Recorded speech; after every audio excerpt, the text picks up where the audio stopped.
Okay,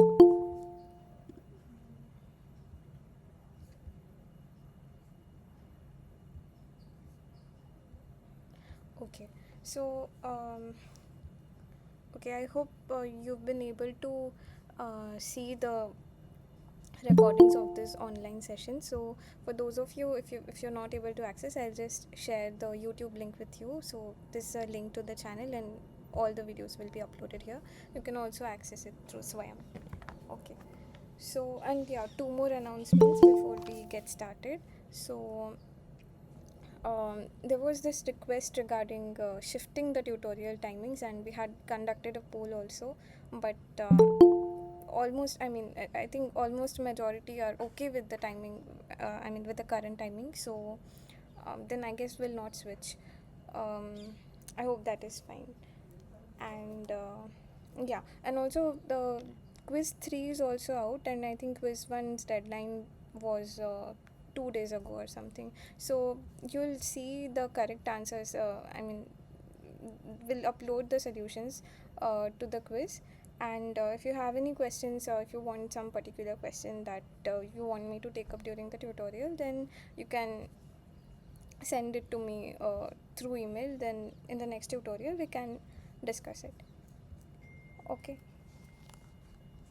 mm, okay, so sorry.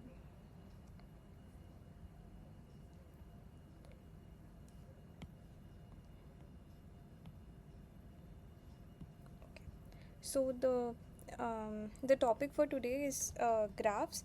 And we will start with basic definition of graphs and connectivity and everything that we need before we get into solving the questions. But before that, I think last time we were trying sorting and searching algorithms. So we were trying.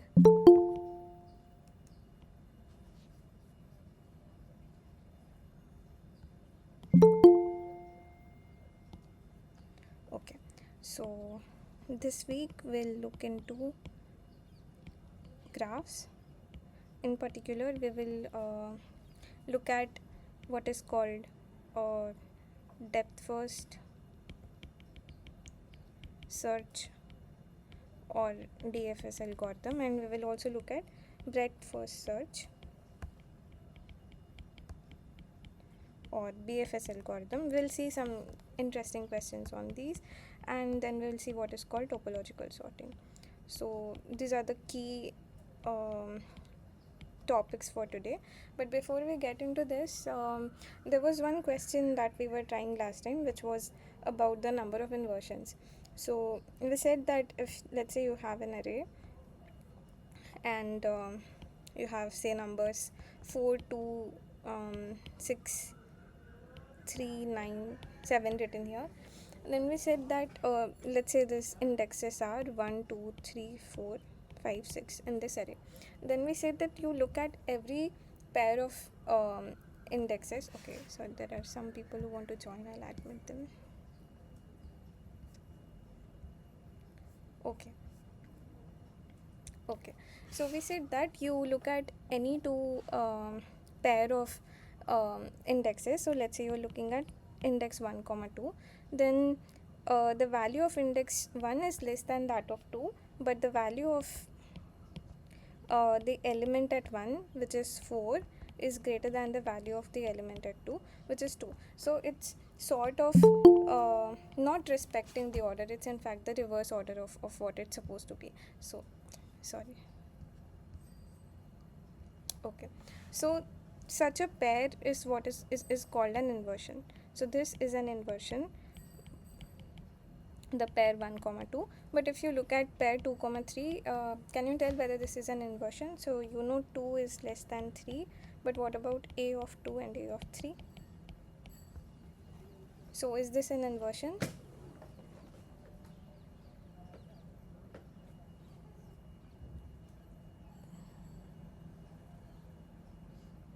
mm, No, I think. yeah, it's not, Mm. right? So the question is, you want to find out what is the total number of inversions in this array. And last time we saw, I think Astha pointed out that you can do a trivial algorithm, that is, you go through all possible pairs. of indexes. So there will be n choose 2, say order n square pairs, and you have an order n square time trivial algorithm.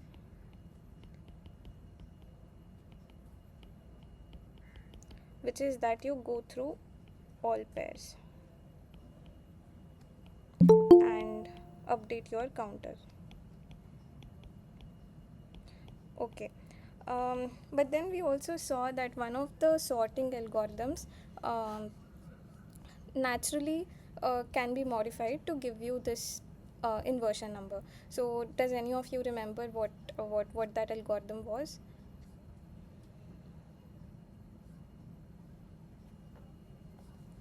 Okay, merge sort, and the Ma'am, I other guess one? it was insertion. um, yeah, it was insertion. Yeah. So we saw that if you modify the insertion algorithm, then you can get an order n square time, which is in terms of time it's the same as what your trivial algorithm will give, but it's just some nice observation that we noticed. Then we said you can in fact do better. You can do instead of n square, you can actually do in order n log n time, and we said we'll use merge sort for that. So um, okay, so let's take an example. Okay, so how does the idea of merge sort go? You assume that you have two sorted arrays, and you're going to solve the problem for this, and then you're going to combine them, which is the merging process. So let's say at some step you have this um, and on the other side you have 2 3 5 7. So these are both sorted, and the question is how many inversions are there across these. So that is, we are looking at one element from here and one element from here. So we are not counting inversions within the array, you only counting it across. So how many would that be? So we saw some idea of keeping pointers, and then we said that you think about it, and then we'll discuss next time. So did anybody of you um, get a chance to solve this, and would you like to explain your algorithm?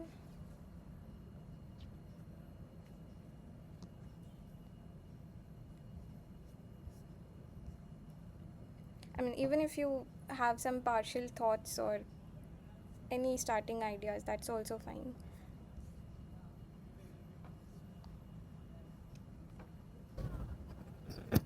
Gautami, ma'am, am I audible? Yes, yes. Actually, now only I joined this meet. Whether it's a med sort, Yeah, yeah. yeah, Using, yeah, yes. Here we can place the pointer on the first element of first partition, the first element of second partition. We can place some pointers and compare these two. okay, Which is smaller, we can place it on the uh, uh, uh, first element of the final array, right? And we okay. can move So, the pointer. Yes, we can move the pointer of the first partition to second element. okay. After that, actually we want to compare 1 and 2, Hmm. which is smaller. We can place it on the first element in the final array. Have Um. to have Okay. Can we do one by one? So, okay. Right now, your first pointer is at 1, and the second is at 2. Now yes, you're comparing. yes, So, yes, yes. do you get an inversion at this point? Uh, Uh, so the current pair that we're looking at, is that an inversion? yes, we can compare and get a small element. Take the smallest one. Okay, sorry. So did you join just now? So okay, Yeah, so yeah. Just now. That's why I oh, asked. okay. Sorry. Sorry. So what?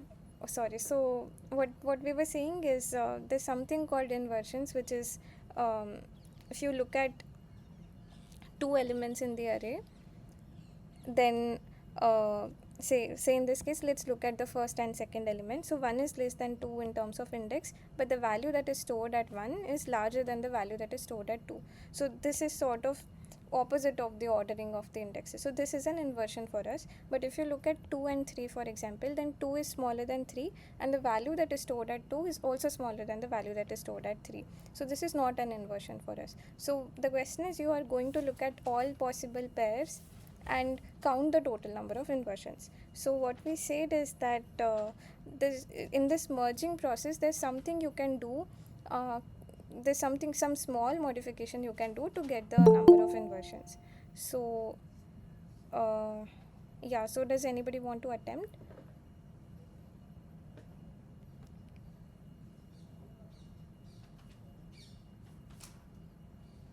Ma'am, Yes. ma'am, like, can we do that? Like, first, sort the two arrays like separately in Hmm. assembly, and then afterwards, like, first we check the first element, the first elements of the both the two Both arrays. arrays, okay. Yeah, and like if it's like lesser, like as here, like one is Yeah, lesser okay, than one two, is so less that than means 2. that like obviously it will be lesser than all the other elements. So like no need to check it again. Yeah, so then you don't need to check with respect to these. Yeah. So then, So so like next we can just increment the pointer of the first array to 4, okay, so and then like but like when it's greater than, we have to check with each and every I mean like we have to check with each and every element, because like it also depends on the other one. Like here, like first we check with 4 2, then 4 3 4 5. I'm like that's what I like again. But like I don't think so. It will like actually reduce the number of steps. yeah, so the idea is correct. So what you're saying is that initially you start with yeah, good. So initially you start with the first pointer at the start of first array and the second pointer at the start of second array, and now you compare these two. So in this case 1 is less than 2, so there is no inversion. So this is not an inversion. So what does that mean? um, that means 1 and 3 also cannot be an inversion, right? Because this number is only larger.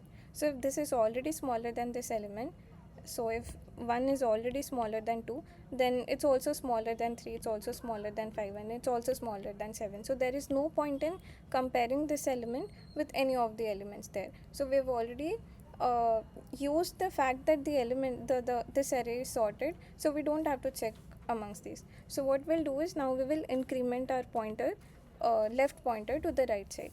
Now we will compare 4 with 2. So now do you see an inversion?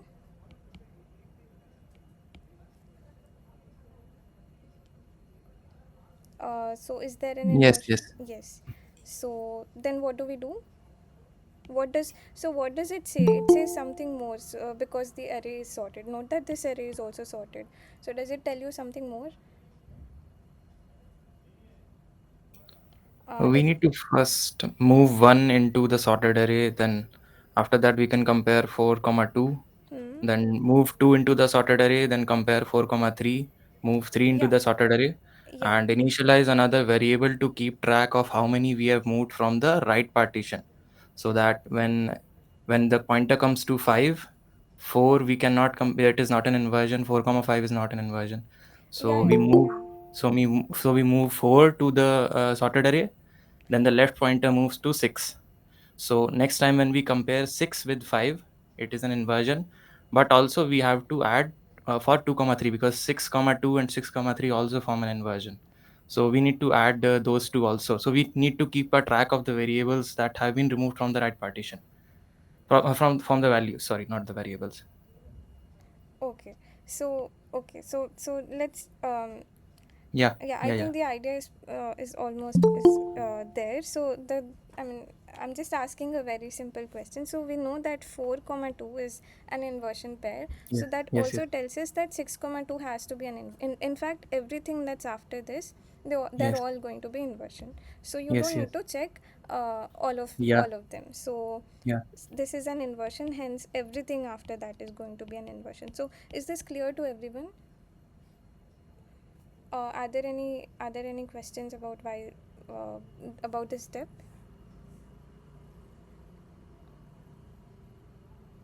I think we could get started from a point where the entire array is unsorted, because these two partitions are sorted already, right? Because when we start from a big array, we first divide into subpartitions of size 1.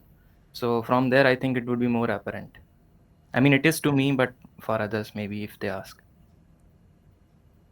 You're talking about the recursive process of Yeah, not like the code algorithm, but when we do the merge sort, that yeah. process. Okay, so is this clear to all at this point what we did?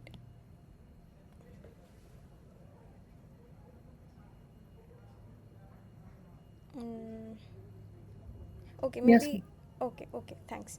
So okay, so then what we know is we compare this 4 and 2, and now we know that 4 2 is an inversion, and hence all 6 comma 2 is also an inversion, and 9 2 is also an inversion.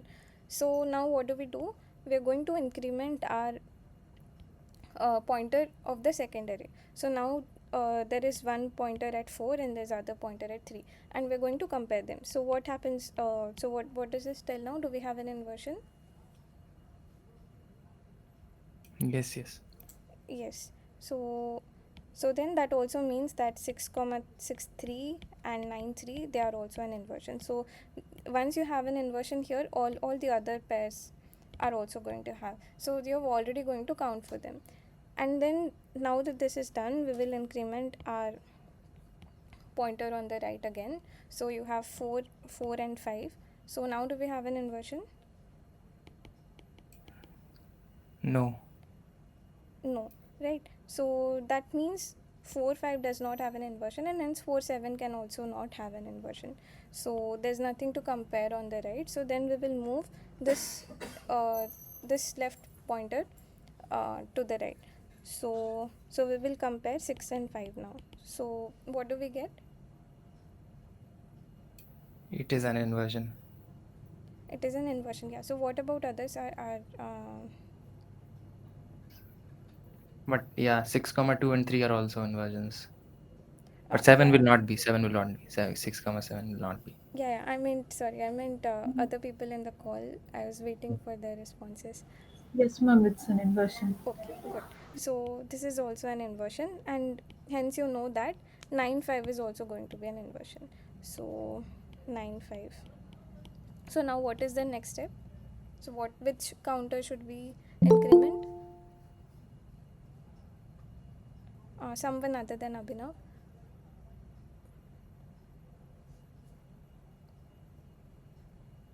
The right point. The right one. This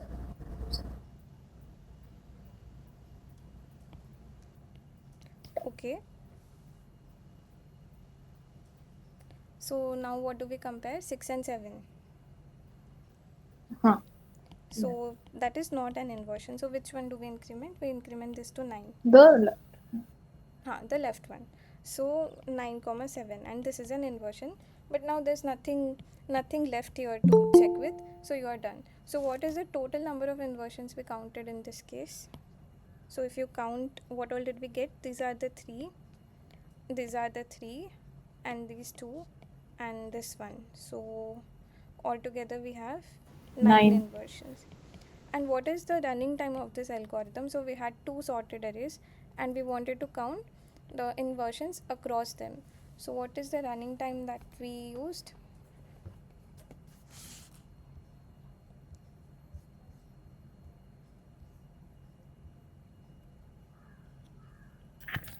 And login. Mm, where's the Order of login? and login. Where's the login factor coming from? So we only have two sorted arrays, and we're just uh, counting across them. So is it n? Yes. So exactly. So because you started with your two pointers like this, at any point either you're moving the left one or the right one. You're never going back. If you notice, right? We never moved our pointer backward. So at most you're going to go all the way here, all the way here, and all the way here. And at every step, either you're moving this pointer or that, or the other pointer. So this is taking order in time. Is this clear?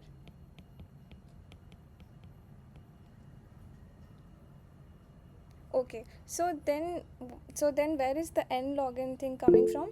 So this is, notice that this is what we did here. This is similar to what the merging process was. So in the merging process, we assume that we have two sorted arrays and then we combine them to get a sorted array. So in this case we'll use the same idea. So if I want to count the total number of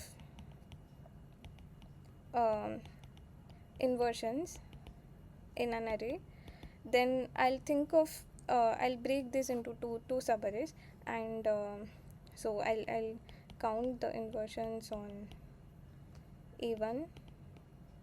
So let these be C, and I'll invoke this algorithm recursively on A2, and then in the merging process of A1 A2, which is this algorithm, so notice that in the entire array it's possible, if this is your entire array, say maybe 1 6 4 9 and 2 3 5 7 or 2 5 7, something like this, before it was sorted. So there are going to be inversions amongst these and there are going to be inversions amongst these, and then there are going to be ones across. So what we counted here is just what was across, and we did not count in this merging process what was the number of inversions within the first subarray and within the second subarray. So where are we counting that? We are counting that recursively. So what you will do is, in this recursive process, you will end up splitting this array into two parts, and then you will count separately for those, and then you will count the merging while merging the number of inversions, and basically you are going to recursively keep dividing it into subproblems, and then finally if D is the number of inversions you get across, then the total count would be C1 plus C2 plus D. So is this making sense? So let me know if any of the steps is not clear. Is the algorithm fine? Okay, so then what is the running time of this? So what is the running time of this inversions algorithm? Notice that this step is going to take like order and time.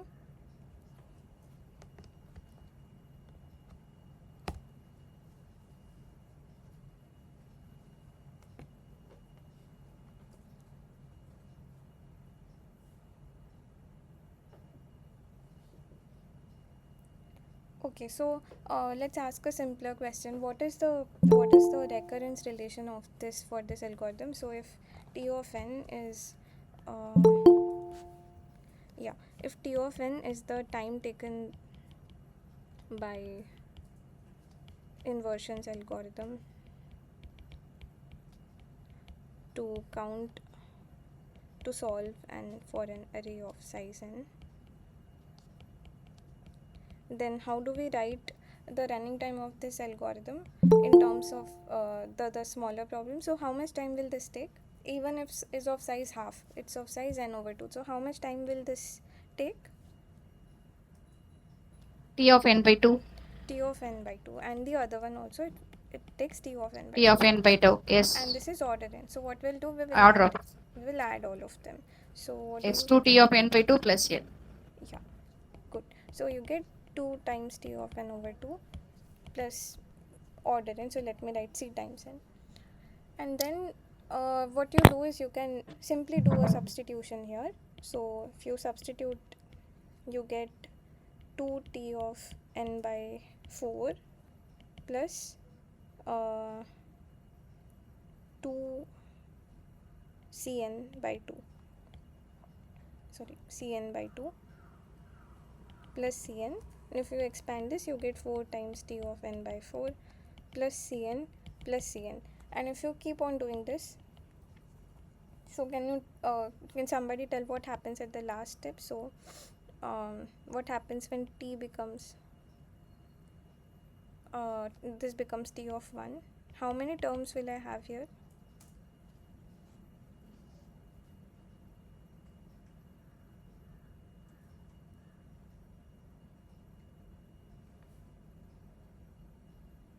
Log of n terms, n Log of n partition. terms. Yeah. So what happens is, at any step you have 2 to the k T of n over 2 to the k plus k times Cn.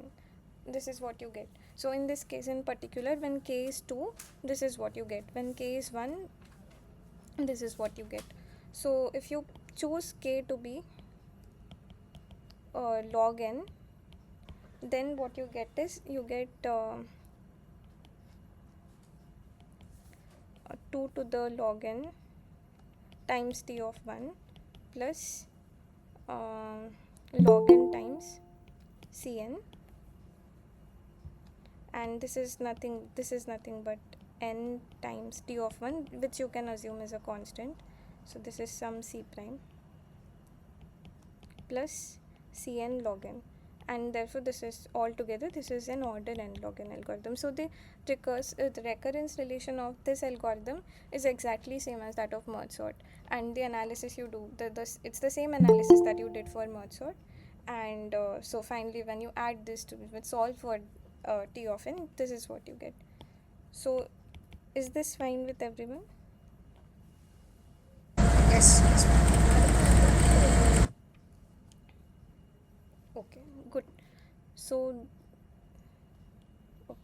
let's start with the theme for today, which is graphs. So I think the questions for today are slightly on the easier side, but that's fine. So you have let's recall. So what is a graph?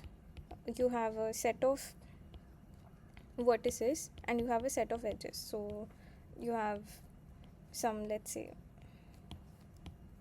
n many vertices,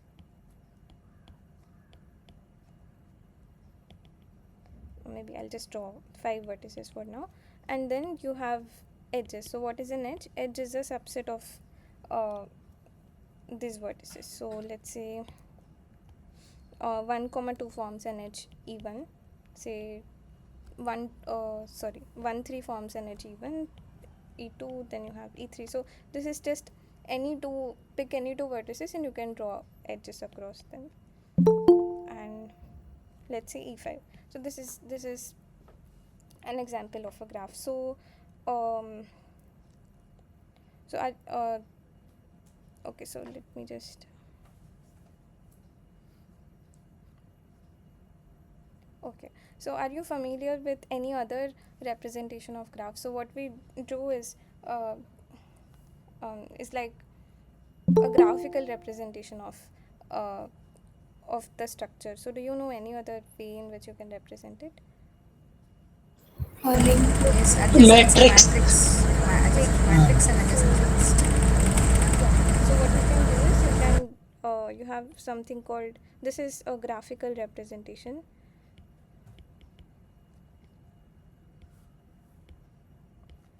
And you have something called matrix representation.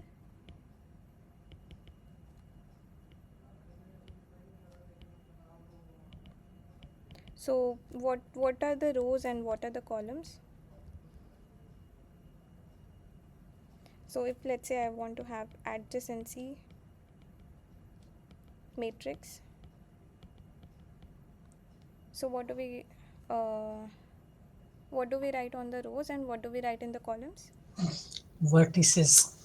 So in this case you have 1 2 3 4 5, these are the 5 vertices, and the columns are also vertices. And then what is the value for each of them? So you look at first column and first row. So that means, is there an edge from 1 to 1? So in this case there is no edge, so what do we write? We'll write the 0 here. Then let's look at 1 2. So is there an edge from 1 to 2? Yes. Yes, so we write a 1. So what's going to be the value? I mean, what do we write in this row? Just as practice, what can someone tell?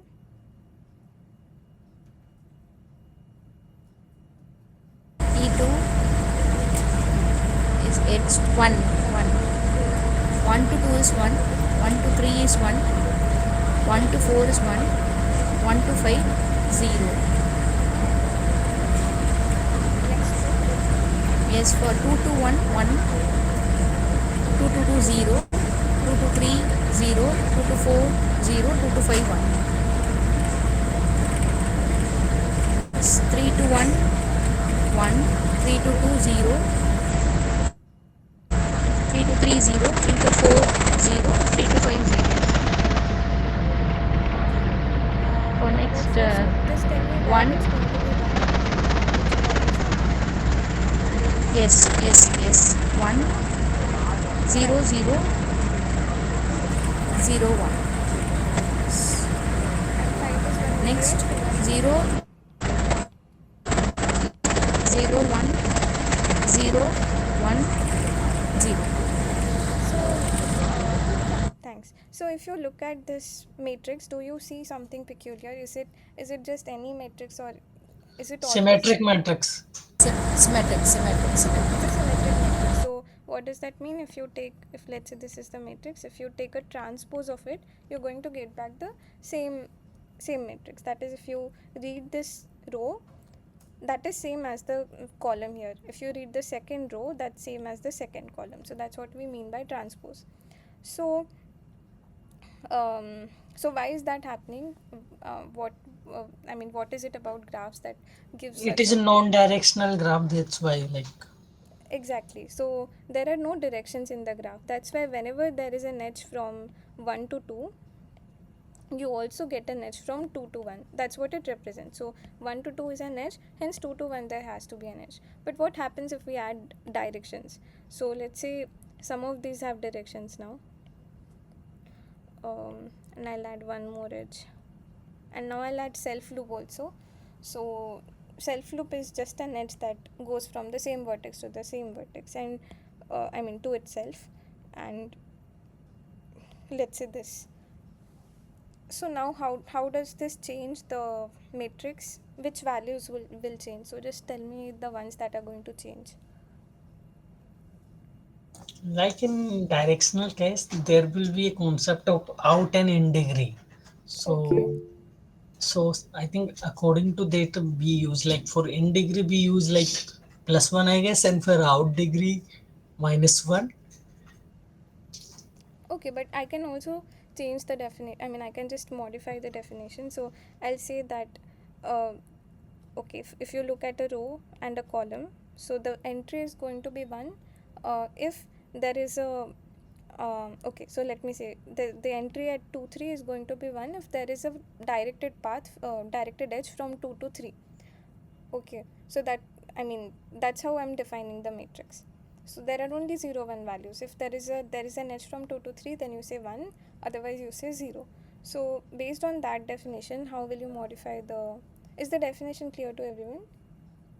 So let's just do one example. So let's say let's do the first row. So 0 to 0 there is no edge, but 0 to 2 there is 1. So I'll write, 1 to 1 there is no edge, but 1 to 2 there is 1. So I'll write a 1 here. 1 to 3 there is no edge. There's 1 from 3 to 1, but there's no edge from 1 to 3. So what should we write here? How does this... So what should we write here? This should be 0, right? Because there is no edge from 1 to 3. Is that making sense?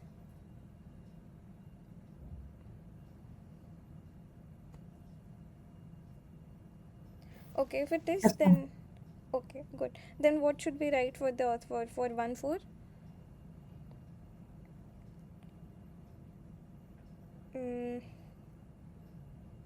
1 1, right? And 1 5?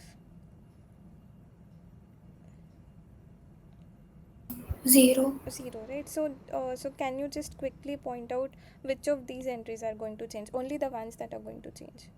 Only those values that are going to change.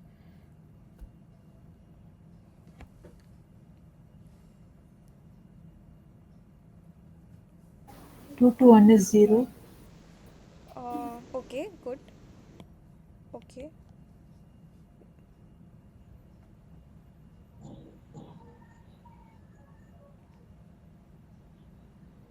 Ma, Yes.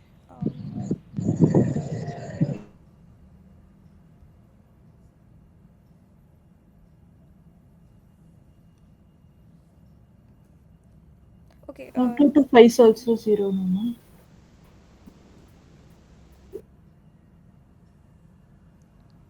Yeah, 3 to 5 is already 0, right? So Ma'am, 2 to 2 5. to 5. yeah, 2 to 5 is also going to be 0, and then 5 to 2 would 5 to 2 doesn't change. 4 to 1, right? So 4 to 1 there's no edge. Oh, sorry, there is 1. And 5 to 5 becomes 1 because now you have a self loop. Okay, 5 to 4 becomes 0. 5 to 4 becomes 0. Yeah, good. That's it. So yeah, so that's how you would if instead of an undirected graph, if you have a directed graph, you'll modify the adjacency matrix like this. And there's one more matrix representation of this, which is called an incidence matrix. Okay, so what we do is, instead of right, so on the rows we are going to index them by vertices. So you have vertex 1, 2, 3, 4, 5. But on the columns, instead of having vertices, you are going to write edges. So in this case we have 5 edges, so e1, e2, e3, e4, e5. And then what's going to be the value at any cell? So you look at vertex 1, look at edge 1, and ask if the vertex 1 is a part of, or is it incident on the edge e1. So okay, for now assume that this is undirected, so let me remove all the directions. So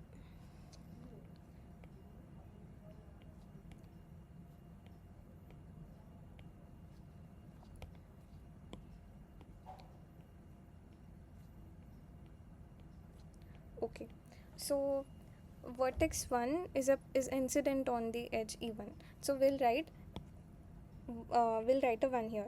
But what vertex 1 is also incident on edge e2, it is a part of edge e2, so we write a 1 here. And but vertex 1 is not incident on edge e3. The vertices that are incident on e3 are 2 and 5, so we write a 0 here. And for the so can you tell about this entry here?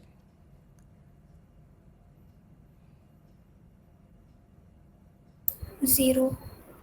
0, right. And what about the next one?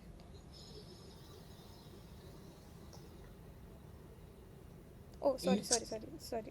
This should be 1, right? Because this vertex is incident on. Okay. No, sorry. What about 1 comma e5? 1. 1. 1. And so can you quickly tell me which entries are 1? So I'll only write the ones. Tell me the row and column. Okay. E2 and E3, ma'am.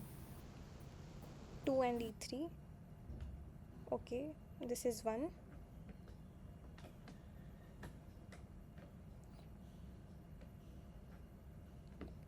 What are the other ones? 3 E1.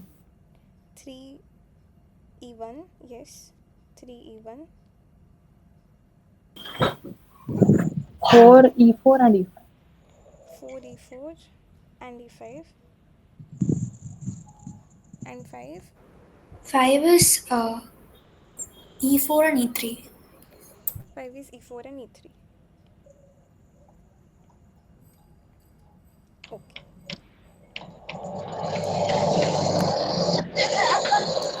Okay, so all. Okay, minute. I need to charge the pencil. Just give me a moment. Okay. So these are the ones, and then all the other entries are going to be 0. So I'll just fill them with 0. So yeah. Ma'am. Okay. Yes. Ma'am, for second one, will E2 be 0 or 1, ma'am? For second one as in. For node 2, ma'am. Okay. Yeah. So this should be a 1. This is what you were saying, right? Yes, ma'am. Yeah. Good. Thanks. So now do you see anything peculiar about this matrix? So here you observe that it's a symmetric matrix. There is also something special about this matrix. So can you observe? The edges have been named. Edges have been named. Okay. I mean, other than the fact that we have labeled it like this, if you look at the entries of the matrix, do you see some property about it?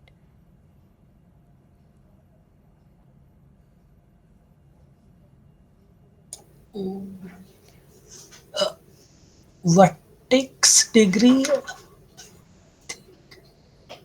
Okay, yeah, that is correct. So if the degree of, I've not defined what the degree of a vertex is, but okay, so degree of vertex is basically the number of edges it's a part of. So for example, 1 here is incident on E1, E2, E5. These are three edges, so degree of 1 is 3. And that's why if you look at the row of 1, you will see exactly 3 ones. Similarly, say for example, the degree of 5 is 2 because it's incident on 2 edges exactly, and therefore if you look at the row of 5, you will see exactly 2 ones. That's one observation. So is there anything else that you see? If you look at the columns, do you see anything?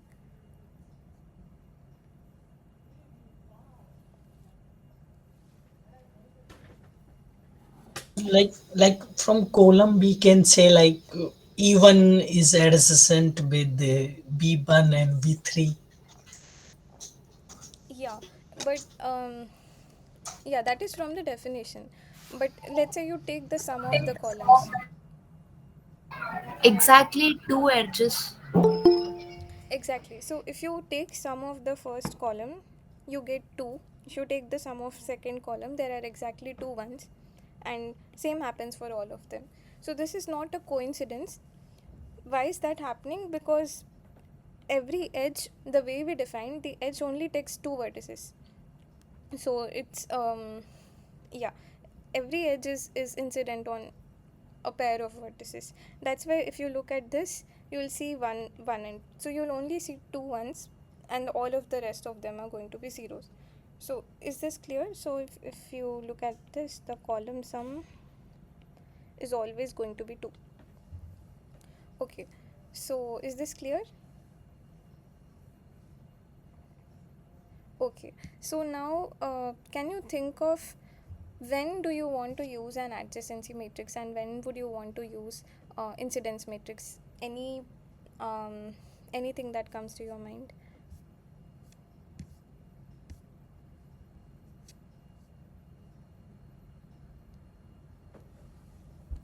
Adjacency matrix is for if suppose we want to get the neighbor node, Mm-hmm. one of the neighbor node we can retry within a constant amount of time. We have used that adjacency matrix. Okay, so if And no idea about adjacent incidence matrix. No idea. For adjacency matrix, if like there is a concept of eigenvalue also for graph. So if we need to find the eigenvalue, in that case we also use the adjacency matrix. okay, so yeah, there are some nice properties about that, but if okay, there is one simple reason why you could use. So uh, I mean, there are many reasons why you should. Sometimes it's better to use adjacency matrix, sometimes it's better to use the other one. But one reason is that if you observe, let's say you have 5 vertices here, what is the maximum number of edges you can have? What, like, how large can the number of edges be? N into n minus 1 divided by 2. Yeah, so that is n into n minus 1 divided by 2. So how do we come up with that? For every vertex, you can have edge to n minus all the n minus 1 of them. So there are n vertices, and all of them can have n minus 1 vertices. But why do we do divide by 2? So anybody Because one edge is defined between like two vertices and that will be counted by 2 times, something like that. yeah, exactly. So if you look at this edge, for example, you're counting it once for 3, when you're counting the edges incident on 3, and you're counting it one more time when you're looking at the edges that are incident on 1. So for every edge, you are actually over counting it by a factor of 2. That's why you're going to divide it by 2. So that's why you're going to have maximum um, these many edges. So this is like something like n square, right? So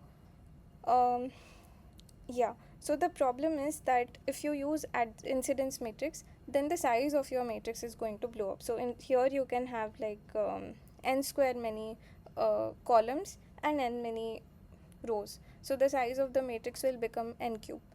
In that case, still if you use the adjacency matrix, what will be the size of that?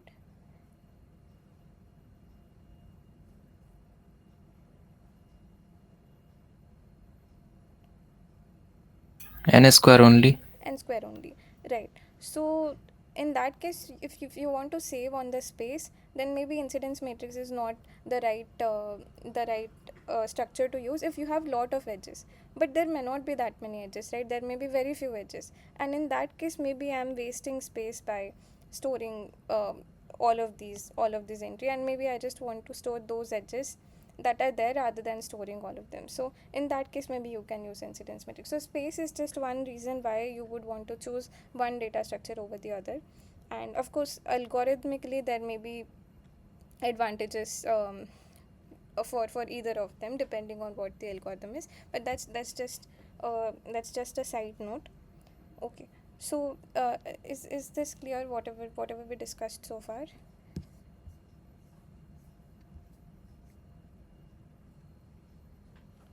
Okay, good. So okay, so this is just let's start with a simple exercise. So what do I mean by complete graph? Complete graph is the one which has all possible, so this is something that we said just now, this has all possible edges.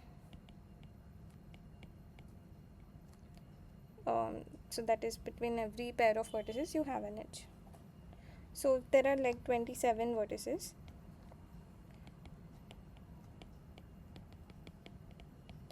and then you're going to draw all possible edges here. So how many edges do you get? 351. 351.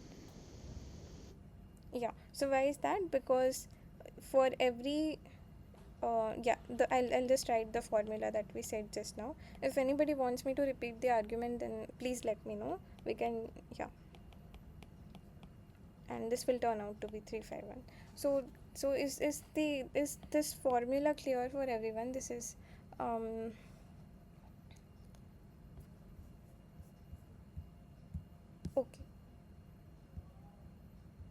Okay, good. So yeah, then let's look at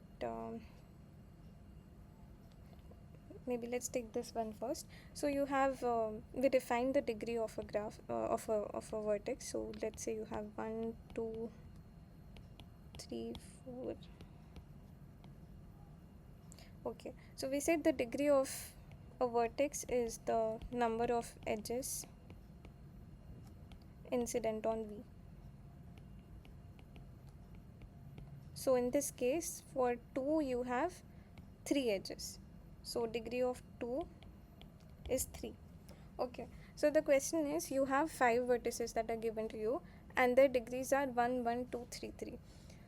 So the question is how many edges are there in the graph?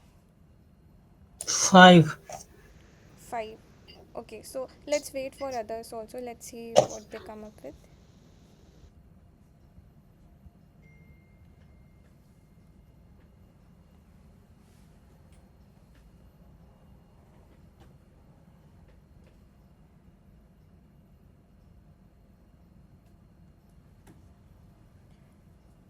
Okay, so those of you who say 5, so do you have would you like to explain? Like there is a formula, like degree sum is equal to the 2 times of the number of edges. Okay, okay. So yeah, what about okay, sorry, I don't know how to pronounce your name. Somebody was messaged in the chat. Would you like to explain?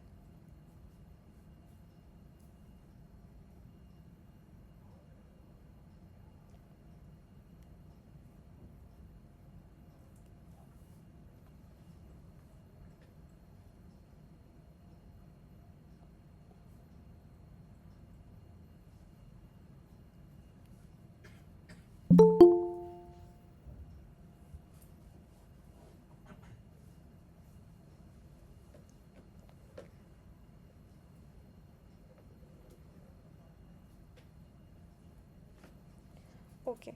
So if you're typing, I'll read it. So meanwhile, let me explain this. Okay.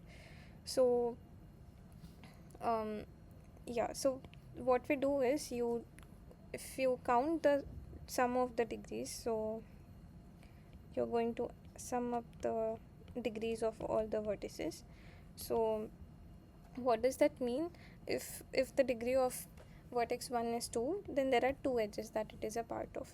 And yeah, and then similarly, if you count the total edges that are incident on it, then what's happening is for every edge you're counting it twice. So this is the same argument that we made earlier. So every edge is getting counted once for the vertex 1 here, and one more time because of the other vertex that's incident on it. So basically, if you sum it up, you're counting it two times. So that's why the number of edges is going to be the sum of degree divided by 2, which in this case is 1 plus 1 plus 2 plus 3 plus 3. And if you calculate that, you get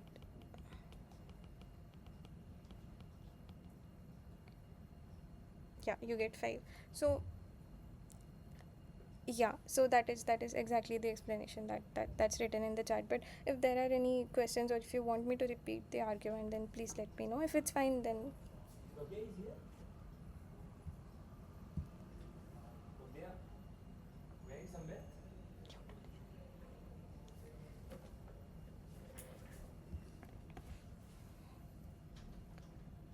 okay. So I'm assuming this is fine with everyone, right? So how did we arrive at 5? If that's not fine, then let me know. But this will not apply on a multi-graph, right? Where we have self loops and Yeah.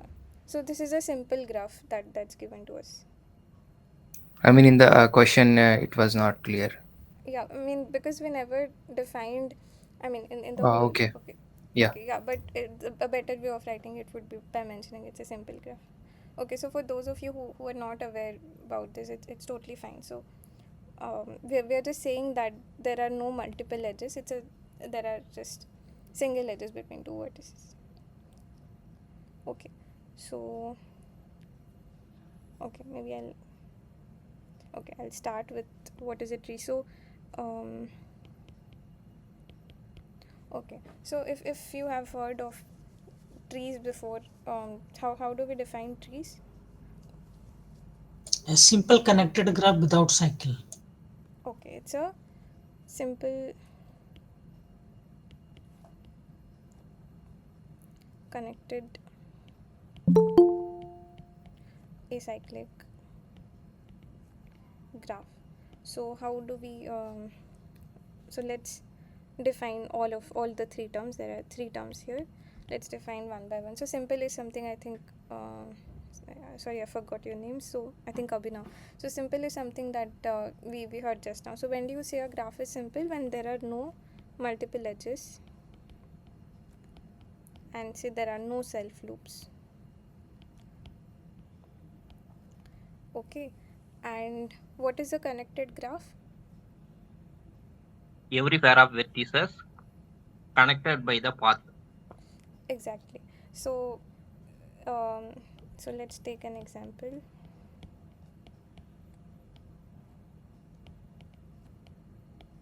Okay, so this is a graph that you have, and if I ask you whether 2 and 3 are connected, Yes, Yes, by 2 and path. 3. yeah, the path is you go from 2 to 1, 1 to 4, and 4 to 3. So that's why 2 and 3 are connected. But if I ask you, say 1 and 6, are they connected? No one.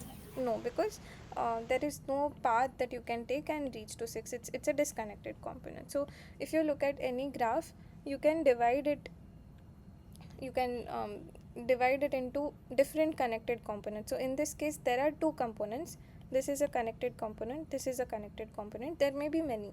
So um, yeah, so basically you say a graph is connected if between every there is a path between any two vertices. And when do you say a graph is acyclic?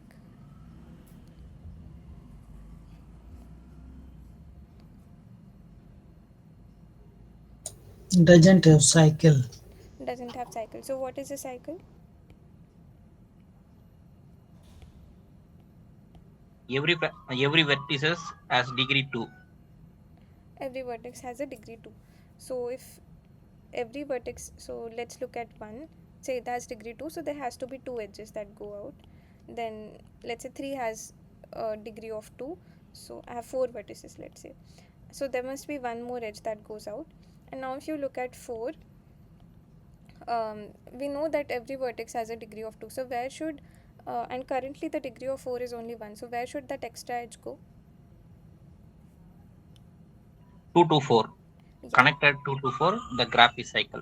Yeah, you can only connect it like this, because if you connect it here or here, then the degree gets violated. If you connect it like this, then the degree of 1 becomes 3, which violates what we said. So there's only one way you can connect, which is 2 to 4, and this is what a cycle is. So every vertex has degree 2.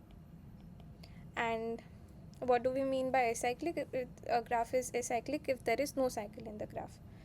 Okay. Okay, so is this clear? So are all the three definitions clear?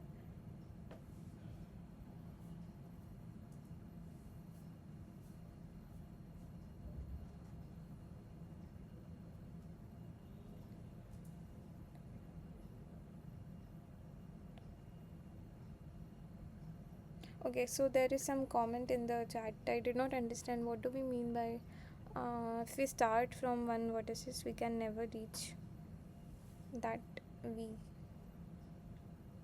I did not.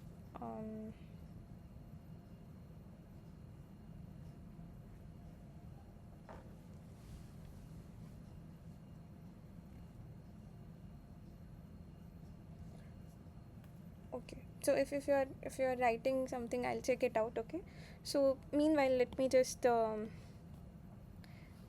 give an equivalent way of defining a tree. So what is a tree? You start with the vertex, let's say 1, and then let's say there are some edges that go out. Okay, and notice that you cannot so the only way you can keep moving forward is by adding edges forward. You cannot add like edge here and an edge here. So do you see a problem why that cannot happen? What does it violate?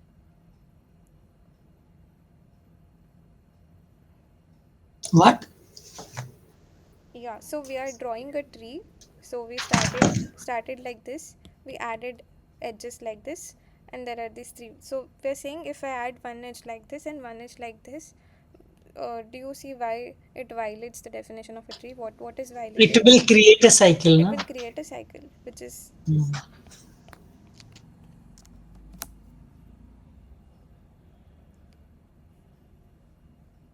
yeah. So it will create a cycle like this. So you cannot add two edges from different vertices to the same point. So you will always have to add like this. This will always be new vertices. Okay, and you cannot add an edge like this backward. So what is the problem here? Again, it creates a cycle. So if you simply want to visualize what a tree looks like, I mean, given this definition, it's a bit hard to visualize because it has three different um, terms used. So what does a tree look like? You just, at any point you have a vertex, you are going to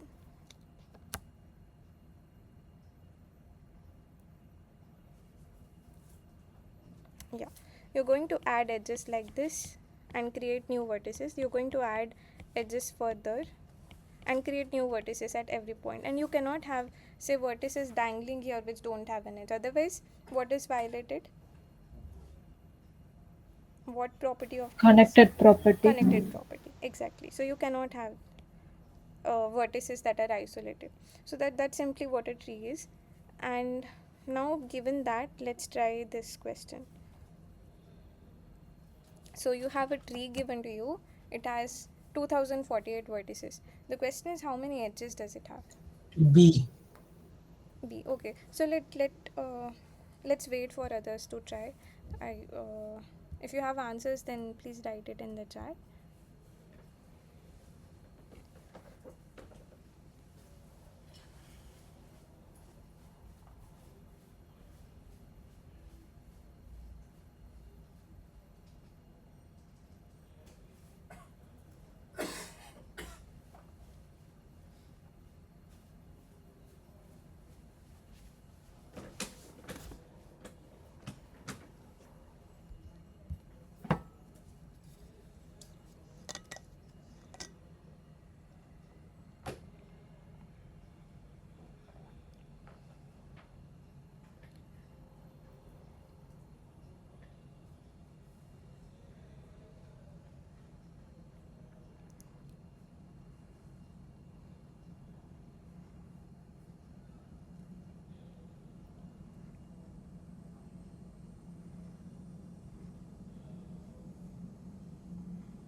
Okay, so there are some comments in the chat, so let's address one by one. So okay, so what you are saying is with respect to this discussion, right? So where did we define? Huh. Okay, so what we were saying here is that I want a cycle that is incident on these vertices, on these 4 vertices. That's why we said that 2 to 4 should be an edge.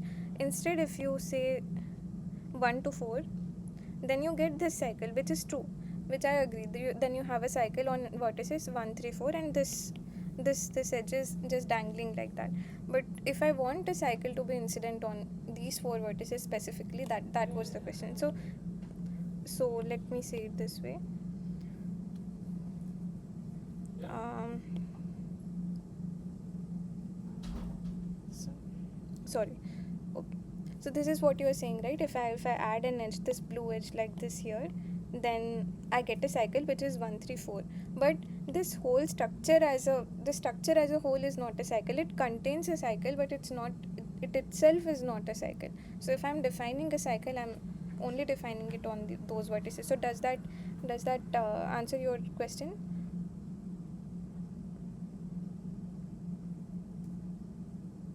Okay, and the other thing is about in degree. So we did not define a directed tree as of now, right? So there's no question of in degree. There's only degree that we can talk about at the moment. Is that right?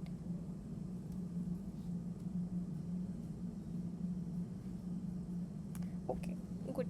And so those of you who are saying the answer is 2047 and if you have n vertices, then there must be n minus 1 edges. So how do you prove this?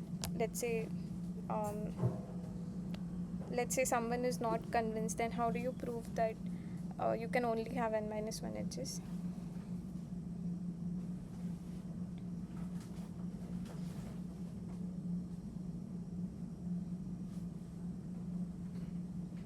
Every node can be associated with an edge, and the root does not have an incoming apparent edge, so to say. Okay.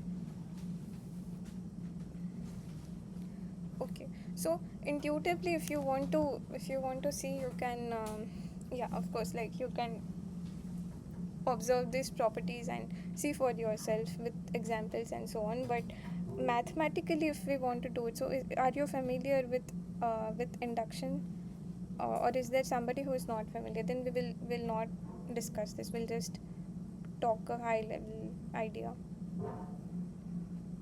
So have you heard about principle of mathematical induction? Yes. So yes. So uh, do you see how you can use induction to prove this? So the statement.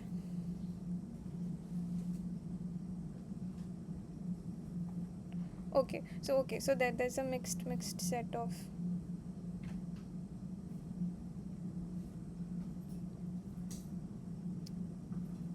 Okay, so I think I think not everybody is familiar with it, so we'll probably not discuss this. But for those of you, let me just give you a very high level idea.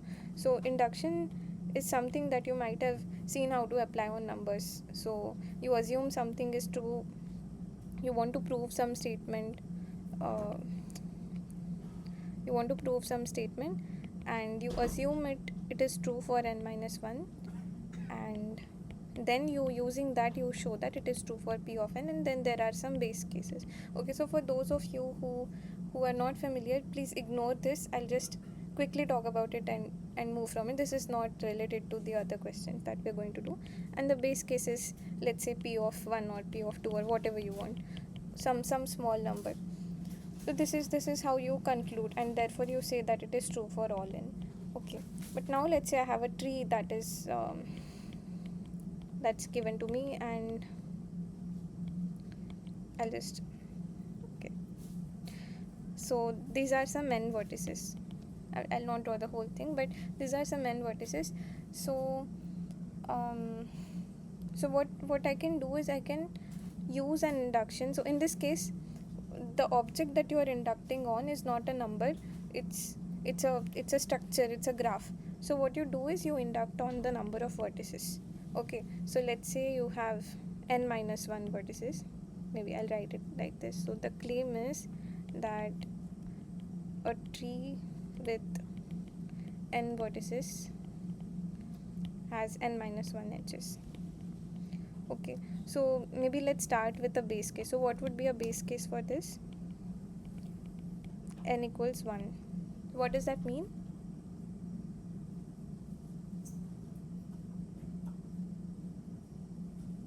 If there is only one vertex in the tree, then what does that look like? It's just this, right? So what is the number of vertices and edges here? 0, right? So that means one vertex and 0 edge. So our base case is true. So what we will do is we will assume that if there are t has n minus 1 vertices, then it has n minus 2 edges. So there is some tree here which has n minus 1 vertices, and there are n minus 2 edges. Now I'm adding one more vertex, let's say.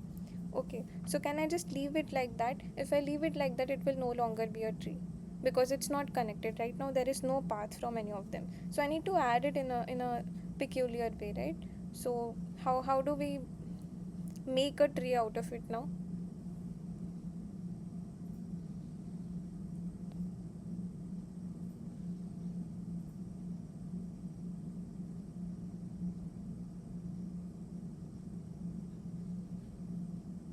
If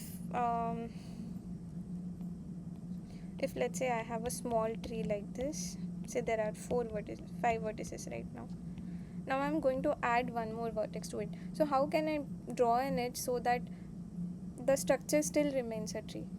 What are possibilities? What are the possibilities? So do I need to add an edge? Does everybody agree that Yes. yeah. So how many edges can I add? One edge I can add. One edge I can add anywhere. Doesn't affect anything. Can I add more edges? No, No. Why is that? because then it would become cyclic and like it would violate the tree. Exactly. So if you add more edges now, it will create a cycle, because because you can use the same argument that if you add an edge, if you add one more edge, then the degree of there are at least two vertices whose degree becomes at least 2, so hence you will get a cycle like this. So you can make arguments like that, but it's also intuitive. So you can only add one edge. So it's at most one edge, and it's also at least one edge. So at exactly one edge. So how many edges will we have now? There are n minus 1 plus 1 vertices, and that is n vertices. And how many edges are there? Which is n minus 1. So this is how you inductively do this. So if so I just want to say that induction is not something that you just use on numbers. It's also something you can use on very complex structures. I mean, you can also use it on graphs in particular. Then you just need to decide what your n is. In this case, n is the number of vertices. You can also assume n is the number of edges or height or depth or whatever you want, depending on what you want to prove. But okay, I mean, this was just a quick overview of what the proof is. But if that makes sense, it's okay. If it doesn't, forget about forget about this discussion. Okay, so okay, so let's move to the next question.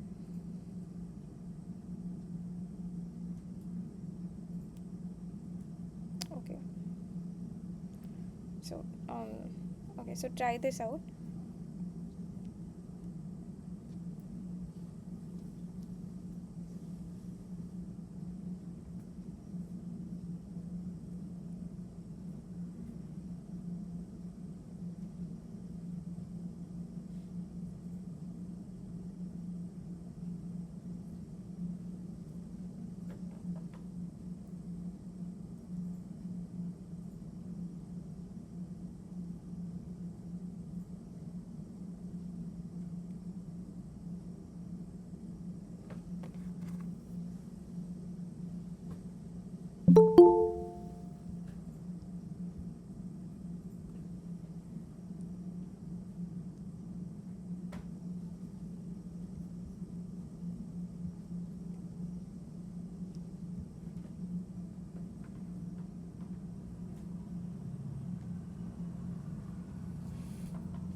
Okay, so yeah, both of the answers in the chat are correct. So in fact, Alice is lying. So let's see why is that. So um, yeah. So again, the claim is that if you have n vertices, then for the graph to be connected, if you have a connected graph with n vertices, then it must have at least n minus 1 edges. So this is something um, similar to what we saw just now for the tree. We saw that if a tree has n vertices, then it should have n minus edges. So it's not a coincidence. We'll see why this sounds similar. But before that, let's see why this is even true. So let's say you start with a vertex. I mean, I'm just trying to see this through an example, and then you have, let's say, 5 vertices for now. Okay, so right now this graph is entirely disconnected. There are no paths between any of them, right? So if I want to connect the vertex 2, I'll have to add an edge somewhere. Okay, so 2 is already a part of the connected component. Now 3 is not, right? So what do? I add an edge from 3 to some vertex, so that 3 is connected. So now the connected component looks like this, and 4 and 5 are 4 and 5 are isolated. So what do? You add an edge from 4 somewhere to the connected component, and now this becomes your new connected component. And then 5 is isolated, so you add an edge from 5. So what happens is at every point, if you have an isolated vertex, in order to make it connected, you're going to have to add one edge for it. So do you see this? This is path. Yeah.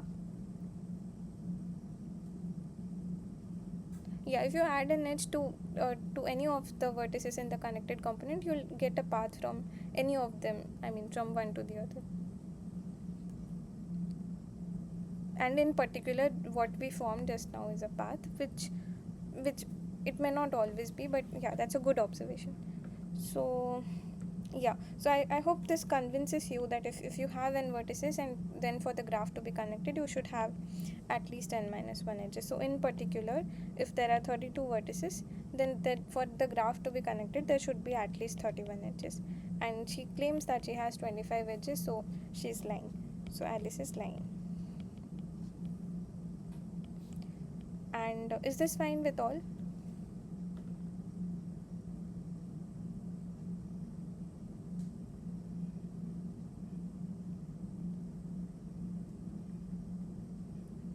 Is there any part that I should repeat?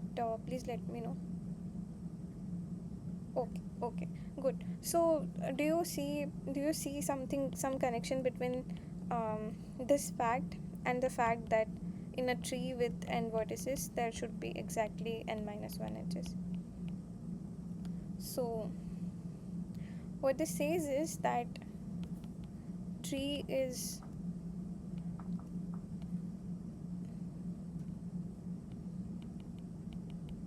a minimal connected graph. That means if you have a graph that is connected, then there must be a tree that is formed. Additionally, there could be more edges, so you could have like more edges like this and so on.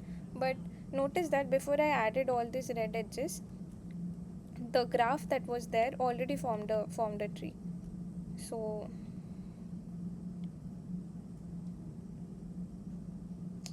okay, so I mean if the remark doesn't make sense, then it's okay. Don't think about it too much. I just want to convey the fact, this fact.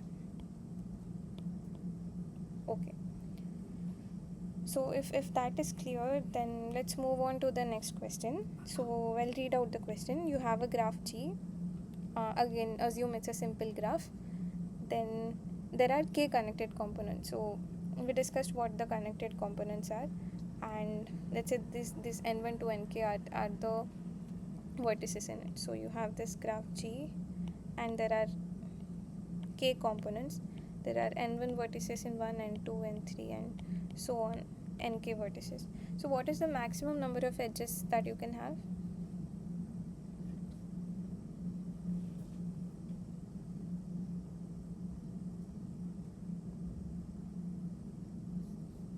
N into n minus 1.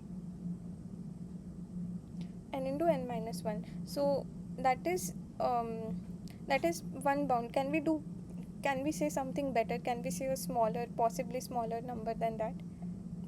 One of these options maybe. Now that we know this additional fact that there are these components.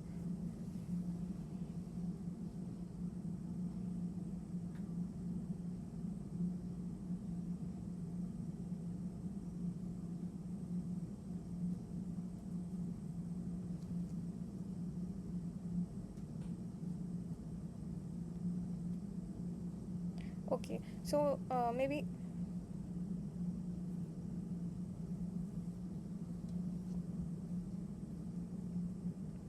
maybe I'll repeat the question once. So what you know is that there are k connected components. So what do we mean by connected components? Within this component, there is a path from every vertex you can reach to every other vertex within this, and you can do the same, I mean within each of the components. These are the connected components that you have. So can you have edges from n1 to n2, for example? Can you have edges of that kind?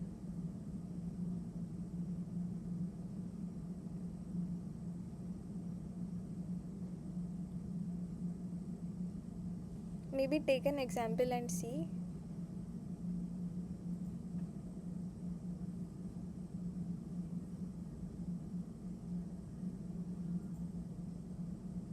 So can you have an edge from n1 to n2?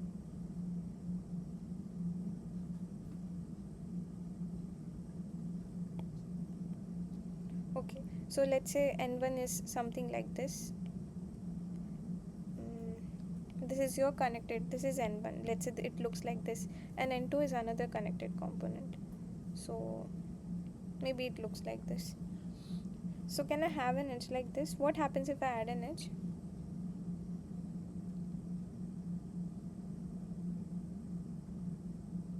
Minimum number of edge on n minus 1.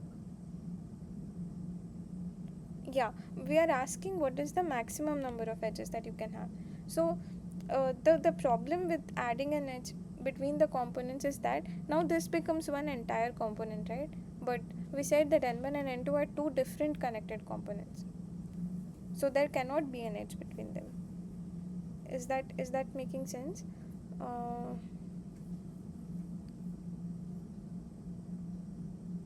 Okay, so does everybody agree that you cannot have edges from one component to the other?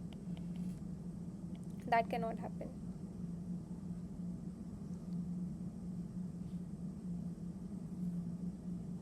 So let me write it. So there cannot be an edge from n1 to n2, and for that matter from any ni to any nj, because otherwise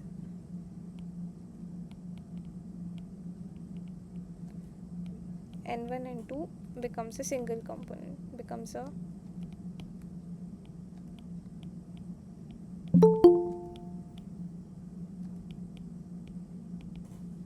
component. But we had said that n1 and n2 are separate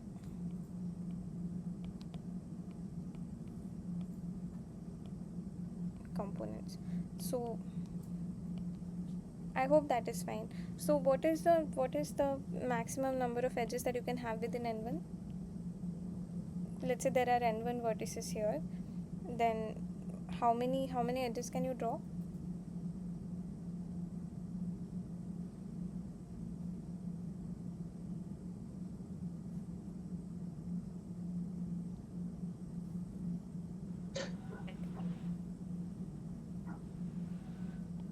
Okay, so you can draw n1 into n1 minus 2, n1 minus 1 by 2, which is what we discussed earlier, that if you have n vertices you can have at most n1 into n1 minus 1 by 2 edges. Similarly for n2 you can have n2 into n2 minus 1 by 2 edges, and similarly same for all of them. So within the components you know how many edges they can have, and across the components you know there cannot be any edges. So what is the sum here?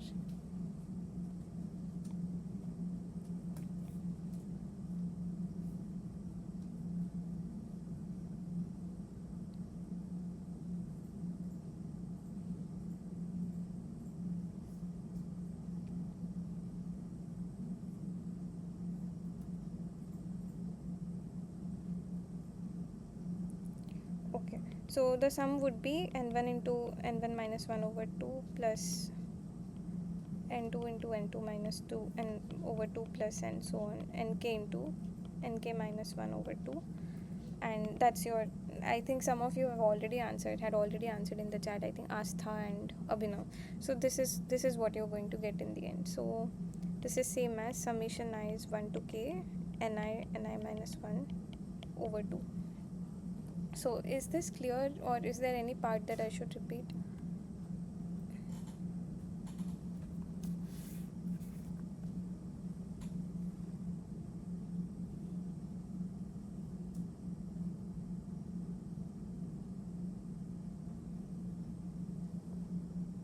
Okay.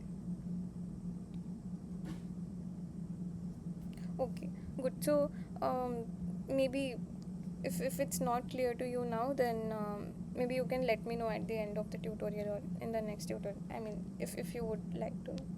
Okay. Ma'am, can you just scroll a little bit down, ma'am? Just 1 minute.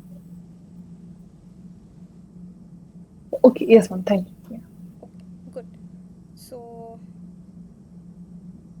okay, so I'll move to the next one.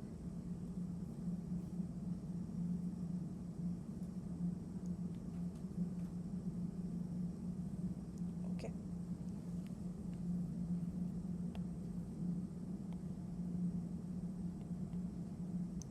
okay, so okay, so what you're given is a directed graph, which is okay, which is this. So let's say I'll do the, let's not worry about the question right now, but let's recall what DFS does and what BFS does. Okay, so let's do the BFS first. So let's say what does the BFS do? It starts at a vertex, and then yeah, and then you visit all the neighbors of it, and you, okay, maybe we'll do it with an example. Okay, so let's say you start with G, and then you visit the neighbors of it, I mean the vertices that are connected to it. So what are those? So what do we visit now? CF. C and F. So we visited this and we visited this, so it's like this: G, C and F. So what do we do now? From each of them we're going to visit the neighbors of C and the neighbors or neighbors of F. So from C, what do we get? B. B. There is no edge from C to B. This is a yeah, so this is an edge from B to C. Okay, so there is only F. one edge from C, which is to F, which is already visited. So there is nothing that you can visit from here. So this we will terminate. From F, what do you do?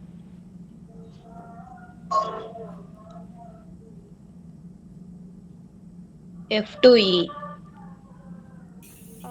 So again, this is an edge from E to F. So whenever there is an arrow like this, read it read it as an edge from E to F. If you have an arrow like this, read it as from F to B.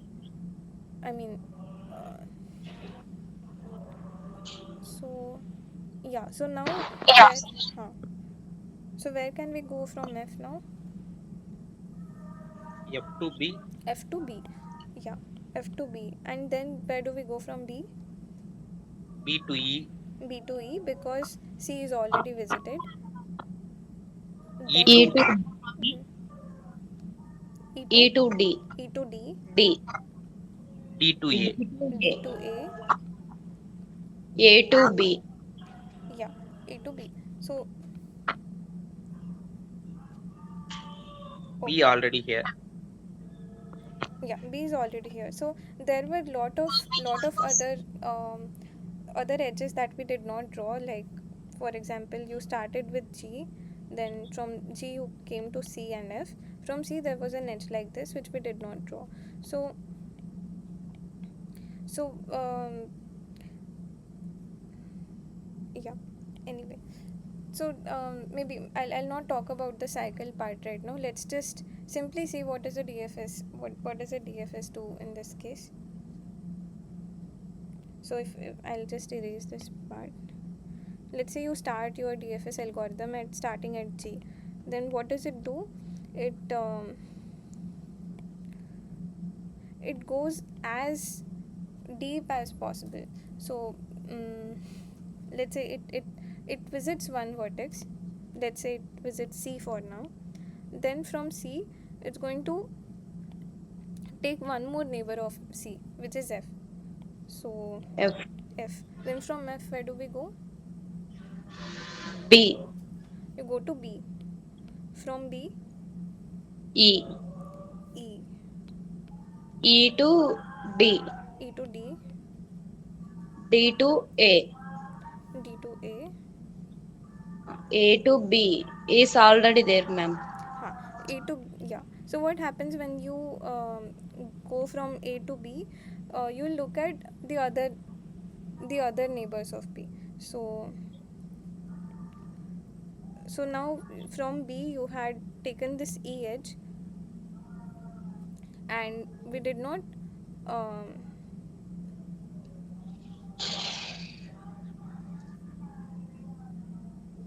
okay, so from B we had already taken this edge. This vertex is also already visited. So from B we come back to the edge that we had, to the vertex that from which we visited, uh, which is F. And from F we have already visited E. no, there's no edge to, again it's in the other direction. Okay, so you've already visited B, and there's no other edge that you can visit, so we will terminate our DFS here. But anyway, the idea is that in the BFS you keep on expanding every neighbor that you come across, and the idea of DFS is that you keep going down as much as possible. When you can't go down, you come back and then visit its neighbors, and so on. So um, yeah, I mean it's the same algorithm that you might have seen in the class. So the question is, how do you use this how do you use the DFS or BFS to detect cycles in directed graph? So what is a directed cycle? So for example, um, this here, B to C, C to F, and F to B, this is a directed cycle because there are directed edges from these. But if you look at C, F and G, for example, do you see a cycle? Is there a cycle, a directed one? BEF. B, E, F. F. Yeah, BEF is another cycle, that is correct. So this is one cycle and this is another cycle. BA. Is there any other? BE. DA. BEDA. E. E. A.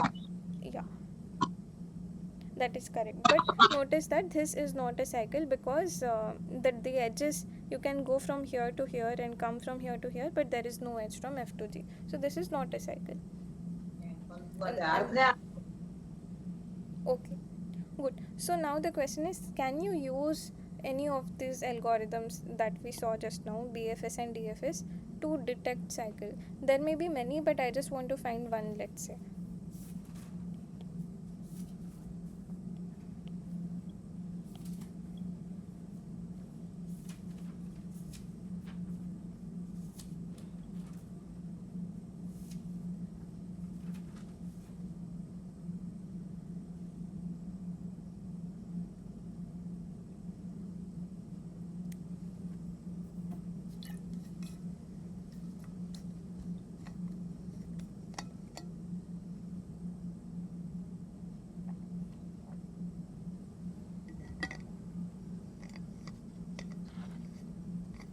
Okay, so maybe let's try with BFS first. Um, okay, so let's try BFS again, starting at G. So what do you visit? B, the neighbors of G are C and F. Then from C you visit, There is no visit in C, ma'am. yeah, I mean C to F there is an edge, but that does not complete the cycle. Yeah, Yes. right. So let's draw it like this. Okay, so from G you went to CF. Okay, then from there's nothing to do from C. So from F what do you do?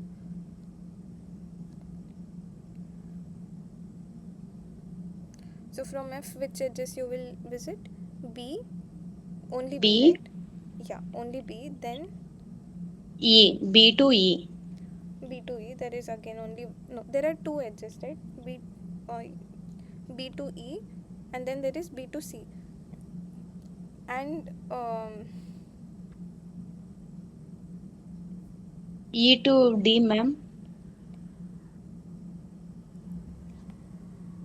E to D. Yeah, ma'am. Yeah, E to D is also an edge. Yeah. D to A. Yeah, so what, okay, so now what we are trying to, okay, so earlier what we were trying to do is we were trying to visit, I mean, visit the vertices in the graph. So why do you do this? To check whether the graph is connected. So if you, so I mean, does everyone agree that if you run this BFS DFS algorithm, you can check whether the graph is connected? So if the graph is connected, then you would have visited all the vertices in BFS. And if the graph is not connected, there will be some vertex that you, I mean, the total number of vertices you would have visited will be less than n. So is everyone fine with this fact? So Excuse me. yes. No, so like what you mean is like whichever edge, whichever vertex like here in BFS, which is like which doesn't have an edge, I mean like which has only one edge, like can possibly be in a cycle, right? Sorry, could you repeat?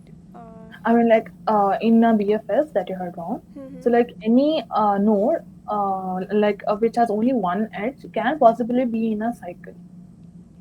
Any node which Is it has like only that? one edge, one incoming or outgoing.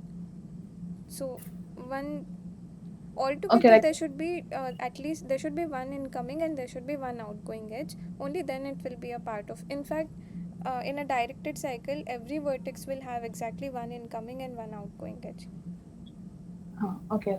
I'm like I didn't really understand like how from BFS we get to know that there's a cycle or not that part. So I just got confused. Okay, okay, yeah. So um okay, so let's assume for now that there are, let's say, no edges. Then then do you I mean, sorry, there are no directions on the edges. Let's say it's an undirected graph. Then do you see how BFS would give you a cycle? So in the same algorithm, what will happen is from G um, you go to F and C, and then what happens is C is going to give you F again. So now this will give you this cycle, right? Yes, ma'am. Yeah. Okay, so what will happen in BFS if there are no directions? Then at some point you will visit a vertex which you had already seen. So maybe this doesn't, let's say, not. Okay, so how it will proceed is you'll start at some vertex, you will visit some new vertices, maybe, I mean, it's not about this graph, and then you will keep on exploring, but then at some point you will see one edge that goes back to some vertex that you had already visited. At that point you will end up getting a cycle like this. So if there are no edges, this is clear. Do you also see how that will happen for DFS if there are no directions, let's say? Yes, ma'am. Without directions. Yeah, okay. So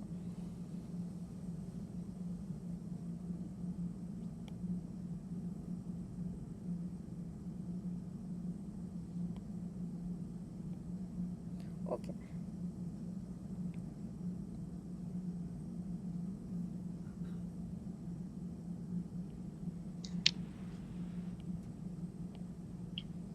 okay, so what happens in this case is that you want to also remember, um, I mean, you also want to remember whether you um, I mean, whether it was an in degree, or I mean, um, whether it was an incoming edge that you visited or it was an outgoing edge that you visited. So um, okay, so let's maybe start again. So from G you went to. Ma'am, actually, ma'am, like what I wanted to ask is that, like here, like they have already given the graph, like without any like BFS and DFS. So like now when we draw it, we'll get to know that like it's a cycle or not. Let's suppose if they have given only the BFS, like we don't have the main graph, we just have the BFS part of it. So like, from there, how can we prove that there are cycles in the main graph or not? Because like whenever we draw only the BFS, like here, like we don't show the connection between C and F, right? While we are Yeah, like yeah. writing only BFS. Yeah. Like, how can we get to know from there that there are cycles or not? Or like, can we get to know or not? Okay, so That was like my question oh, actually. okay. So okay, I understand your question, but okay, I don't know directly if you only have the tree of your BFS traversal, then can you, I mean, do you miss some information or not? I don't know at the moment. Okay, Mm, okay, sure, ma'am. Like, yeah, I will ask the same then. yeah, sure. If I'll think about it, if I come up with something, I'll share with you. Okay, sure. Okay. Yeah. So okay. So um is everybody clear about what is happening here, or are there any questions at this point?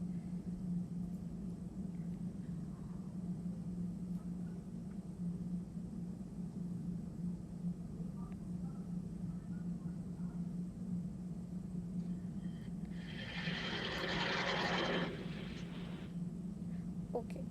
So okay. So maybe you I mean try this out when you have this directed edges. Then how do you modify the algorithm to detect the cycles? There may be many, but you just want to find one, let's say. And yeah, also think I mean also I mean it's interesting to see if you can just look at the BFS tree and say whether there's a cycle in the original graph. So I mean we only have like 15 minutes now, so maybe I'll quickly just try to do one question for now. Okay. mm, okay, maybe take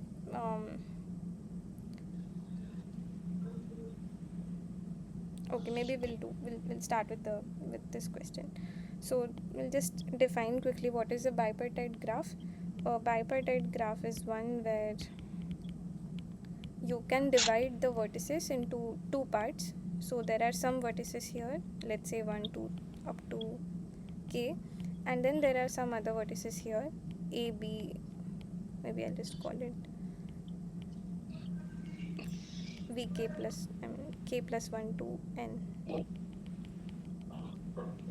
These are the vertices. And how do you draw edges? Edges are always going to be from one side of the partition to the other. So you cannot have like 1 to 2 edge, you cannot have 1 to k edge, and so on. So the edges are only going to be say 1 to k plus 1, 1 to n, or k to k plus 3, for example, and so on. So the edges are only across the partitions. This is what you call a bipartite graph. And so okay, and when do you say a graph can be colored using two colors? So let's say I have this graph,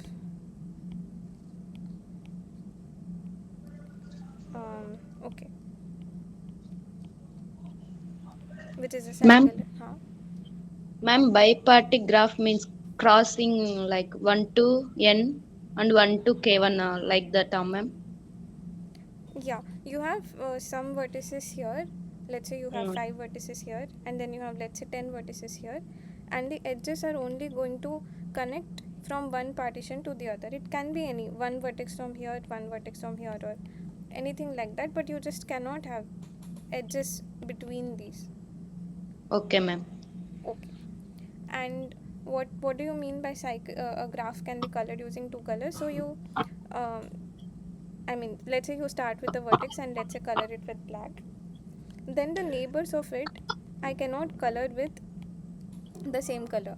I don't want to color two adjacent vertices with the same color. Um, so what I'll do is I'll color it with some other color. So let's say I color it with yellow, and this guy was, let's say, green. Okay. So now if I look at the neighbor of 5 and the neighbor of 2, I cannot use yellow color to color them because I want them to be different. But what I can do is I can use green. Okay. So I can use green again for 4. But can I color 3 with green? No, ma'am. No. And can I do it with yellow? No, ma'am. Adjacent vertices has a Exactly. different color. Yeah. So then what I'll have to do is I'll have to color it with some other color. So I need to use a third color. So that means this particular graph cannot be colored with two colors. Okay, so these are two equivalent definitions. So this is one definition, this is other definition, both are the same, but let's say if this is a bit if either is a bit complicated to understand, just keep one of them in mind. Okay, so the question is, can you use a BFS algorithm to check whether the graph is bipartite? So can you see how you can just modify the algorithm to check this?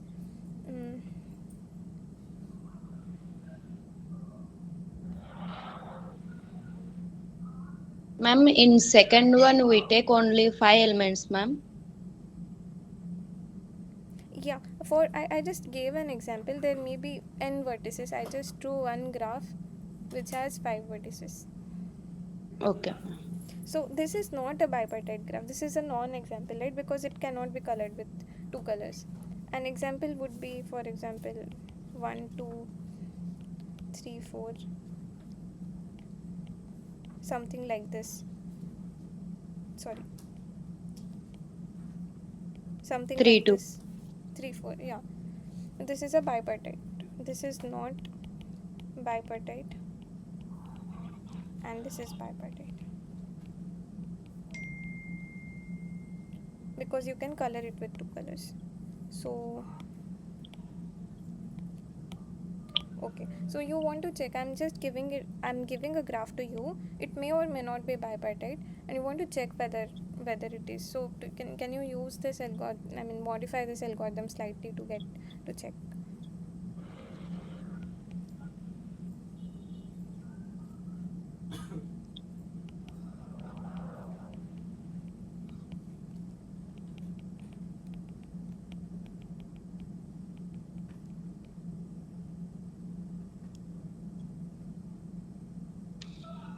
Okay, so let's do one thing. So let's run the BFS algorithm on this particular graph, and then we will run it on this particular graph and see what happens. So what will happen if you run it on this graph, let's say? Can you just quickly tell me how will the traversal go? You start at 1, let's say.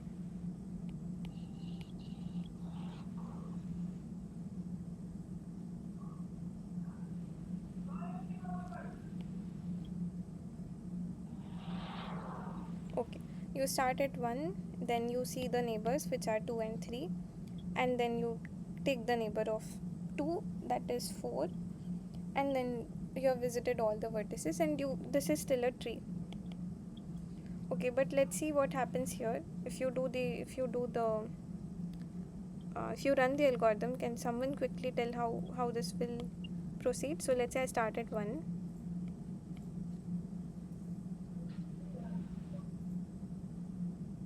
Ma'am, in the third example, why we don't connect with 3 to 4, ma'am? Third example. Why you don't connect 3 to 4, ma'am? Oh, you're just I mean you're done visiting all the vertices here, right? I mean 3 is already visited. So let's say Visited to. huh. So let's say you have you're marking them, the ones that you have already seen, you're going to mark it with visited. Then at 4 I know that 3 is already visited, so I'll not visit 3 again. Okay, ma'am. Here the BFS would be 1 1. with 5 and 2 as 2. Okay. 7. Okay, then from 5 to 4, then 2 to 3. 5 to 4, 2 to 3. Okay. 2 And then to 3. 4 to 3. That's it. Isn't it?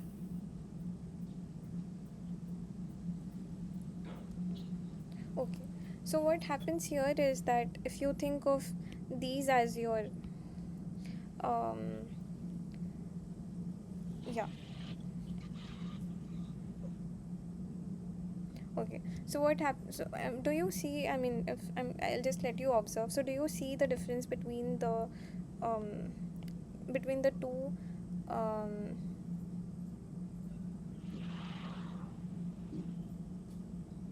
okay, so what I'll It's do is, cyclic. uh, Cyclic? I mean, not yeah, cyclic, it's right? cyclic. So you can Yeah. imagine, yeah. Good. So you can imagine that at every point you are sort of coloring it. So it is exactly following the way you colored. So you started with, sorry.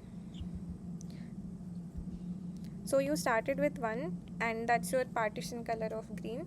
Then you visited 2 and 5. That's your color for the partition.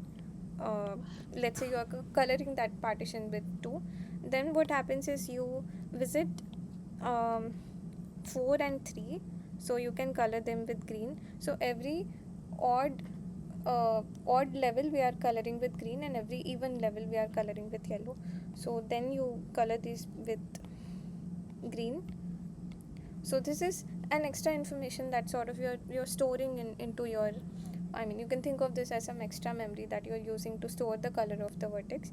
And then what happens is in the BFS, when you get this extra edge from 4 to 3, you see that it's between the same colors, or it's in the same level, or so that would mean that it's a cycle. I mean, I mean that would mean that you uh, I mean, it's not too colorable. So is that making sense? So what we are doing here is that basically we are just proceeding.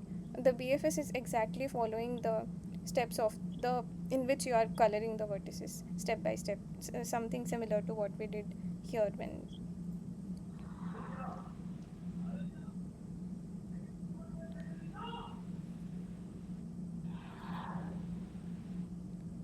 Okay. So so what I'll do is that there are a couple of more questions here. So I'll upload this PDF in our folder, and you can try to solve them.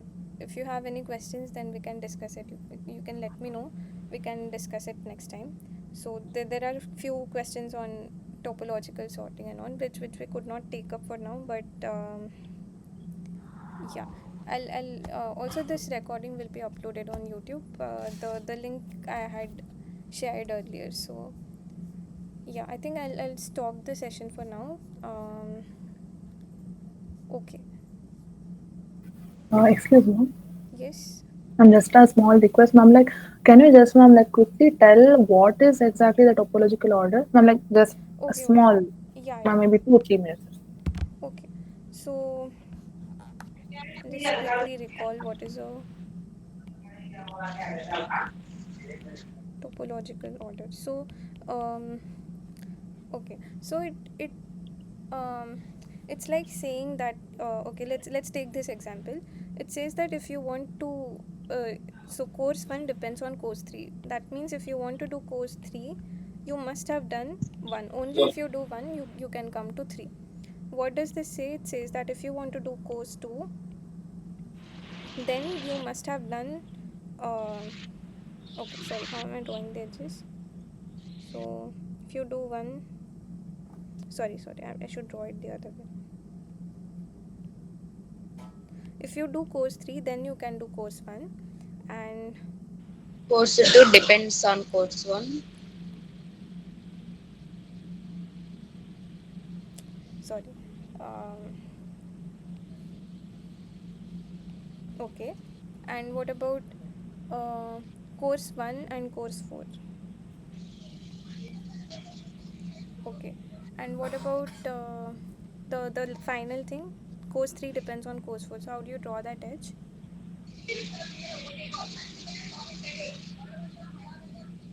Is it,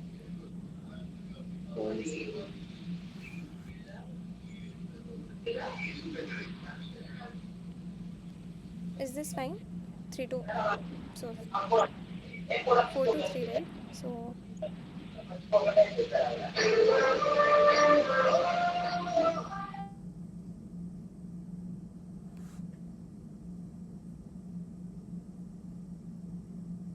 sorry.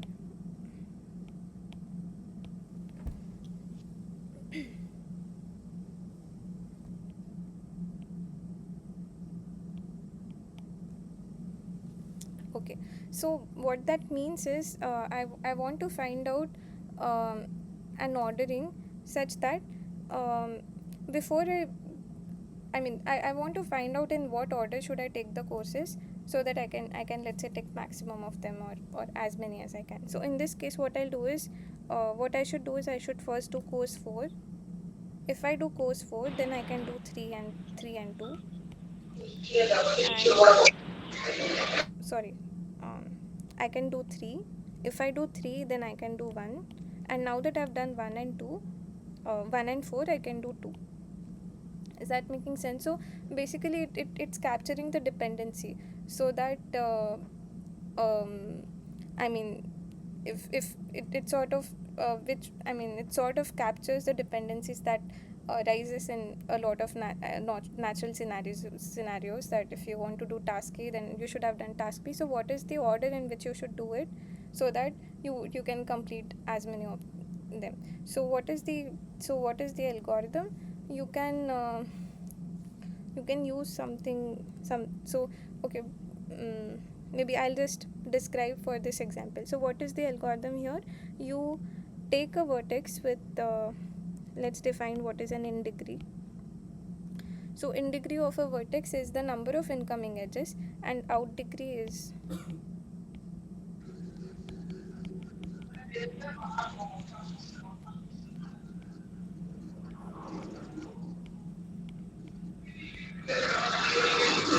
of outgoing edges. So in this case, let's just take a quick example. So what is the in degree of 4 and out degree of 4? In degree of 4 is 0 and out degree Out is 2. degree is 2. Okay, so the idea is that you can if there exists a topological order, then there has to be a vertex which has in degree 0, because otherwise, if every vertex has some dependency, then you can't start anywhere, right? Because there's everybody depends on something, so there is nothing you can start with. Hence there exists a vertex with in degree 0 for topological order to exist.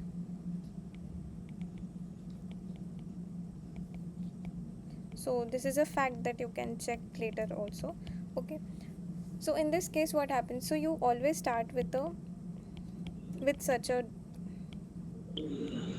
vertex, which in this case is 4, and this is also what appeals to you naturally, right? You will always start with a task that does not depend on any other task, which is how we started this. So then what you do is you are going to update the in degrees of all of them. So initially, what were the in degrees? Can you tell me the in degree of 3, 1 and 2? Uh, for 3 it's 1, 3 is and for 1, 1, for 1 yeah, is for 1. everything it is 1 only. No, for 2, what is the Oh yeah, 2 is 2. Yeah, 2 sorry. is 2. 2 Okay, uh, so now that we have visited 4, that means you have completed the requirements for these edges, right? So what you do is you update the in degree now. So you'll update the in degree of this to 0, because assume that this is not there, sort of delete this. So how do I do? So assume that this is deleted now, and this is your graph. So in degree is now 0, and what is the in degree of 2?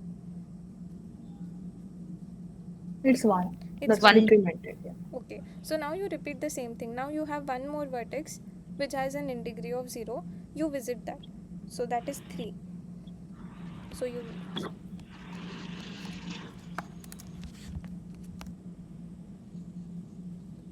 okay, just a second, I'll charge the pencil. Okay, so now you visit 3, and then you update it again. Now you assume that 3 is not there in the graph, so I'll delete it also. 3 is deleted. So how does this change the degrees of how does this change the other in degrees? 0 and 0. 1 becomes 0 and 2 remains 1. So which one 1. do we visit now? 1 as 1. it's in degree 0. So then you visit 1, and then assume that 1 is also deleted. Then the in degree of 2 becomes 0. So then you visit 2. So this is the general algorithm. You start with a vertex whose in degree is 0, then you delete it, update the in degrees, and just keep on picking the one that has in degree 0. So this particular algorithm is due to Khan. This is called Khan's algorithm. And there are many other algorithms that you can design for finding topological order. In fact, there need not be just one topological order. There can be many orderings in the same graph. In this case, it so happens that there is only one. You can also modify your DFS algorithm. Okay, you can also modify your DFS algorithm to find a topological ordering. So this is something that I think it might be in the lectures, I think. But yeah, that's the quick idea of what topological ordering is. Yes, ma'am. Understood. Yeah, thank you. Okay, sure. So you can try the other questions on topological ordering at your own time. I'll upload this PDF also and the recording also. Okay. So okay, I would just want a quick feedback. So how were the questions today? Were those easy, on the easy side, or difficult, or um, any feedback about? Maybe I'll Some stop. problems are easy to understand, ma'am. Okay, okay. And are these helping in your